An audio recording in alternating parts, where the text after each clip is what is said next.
गेल्या काही वर्षात पावसाळी सहल आणि अपघात हे समीकरण अधिकच दृढ होत चाललंय. गेल्या 4 दिवसात पुण्याच्या आसपास नसते साहस अंगाशी आल्याने अनेक जणांनी आपला जीव गमावलेला आहे. लोणावळा भुशी डॅम येथे अन्सारी कुटुंबातील 9 जण पाण्याच्या लोंढ्यामध्ये वाहून गेले. त्यातल्या 5 जणांना वाचवण्यात यश आले असले तरी उरलेले 4 जण मृत्युमुखी आहेत. त्याचप्रमाणे ताम्हिणी घाटात सुद्धा स्वप्नील धावडे या तरुणाने थ्रिल अनुभवण्याच्या नावाखाली धबधब्यात उडी घेतली आणि स्वतःचा जीव गमावला. जिल्हाधिकाऱ्यांनी अशा धोकादायक पर्यटन स्थळांवर आता बंदी आणलेली आहे. पर्यटकांसाठी ही स्थळे बंद करण्यात आलेली आहेत.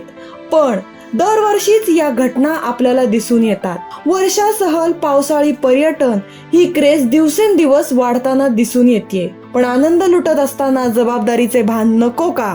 या घटनांसाठी केवळ प्रशासनच जबाबदार आहे का? हे प्रश्न विचार करायला भाग पाडतात. तुम्हाला या बाबतीत काय वाटतं हे कमेंटमध्ये आम्हाला नक्की कळवा.